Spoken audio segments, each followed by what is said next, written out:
new media seat today. As always, Rogan O'Hanley, former Hollywood entertainment lawyer, I didn't know that, Rogan, who got fed up with the far-left ideologies of California and now posts conservative political commentary online for his more than 7 million followers across all major platforms. He joins us today from the great state of Florida. Why don't you kick us off today, Rogan? Thank you, Caroline. In Trump's first 99 days, we've seen a coordinated assault on the rule of law by radical judges who are thwarting his agenda with an unprecedented number of national injunctions. These judges are providing more due process to violent MS-13 and Tren de Aragua illegal aliens than they did for American citizens who peacefully protested on January 6th. As Stephen Miller has highlighted, it would be utterly ridiculous to have full trials and appeals for the more than 15 million illegal aliens that came across our border under Joe Biden.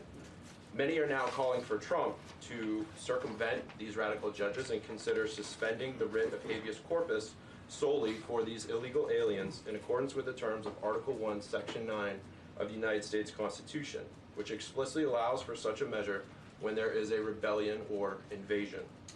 There are strong greatest presidents, Abraham Lincoln, Ulysses S. Grant, and Democrats' favorite president of all time, FDR. All three of which are not only celebrated by historians, but are immortalized on our national currency with their faces on there. Furthermore, all three used it against American citizens, where in this instance, we would only be using it against illegal aliens. I think almost every reasonable American would agree that 15 million illegal aliens coming across our border under Joe Biden counts as an invasion, especially since many, as you highlighted, are now robbing, assaulting, raping, and killing American citizens. Historic assaults on our republic require reciprocal action from our government. Can you please let us know if and when the Trump administration is planning to suspend the writ of habeas corpus to circumvent these radical judges who are infringing on his Article 2 powers and to start shipping out illegals en masse?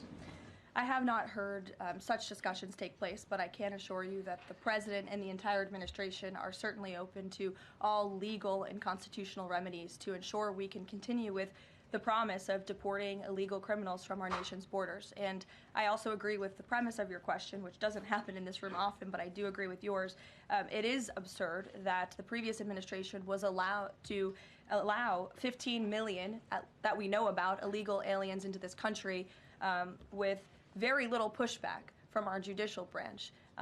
But this president is trying to simply enforce our nation's immigration laws and is facing roadblock after roadblock. So we're complying with court orders, but as Tom Homan has said every day, we're going to continue to forge ahead with this mass deportation campaign, and the president is open to all remedies to do that. Thanks for being here today, Rogan. If I can also answer your question, as far as the judges, look, we just arrested a judge, Pam Bondi, for impeding ICE enforcement removals. I said from day one, you don't have to support ICE's operations. You can support sanctuary cities if that's what you desire to do. Sanctuary cities can stand aside and watch ICE keep their communities safe, because any public official, whether you're mayor, city councilman, or governor, their number one responsibility is protection of the communities. And ICE has been clear, we're targeting public safety threats and national security threats. I can't believe there's any elected official, and especially a judge, that doesn't believe we should be doing that, and they should be helping us. But I said from day one, you can sit aside and watch, you can argue against us all you want and protest all you want, but when you cross that line, I've said this 1,000 times, when you cross that line to impediment or knowingly harboring, concealing an illegal alien from ICE, you will be prosecuted, judge or not. And as far as releasing so many people, you know why the Biden administration released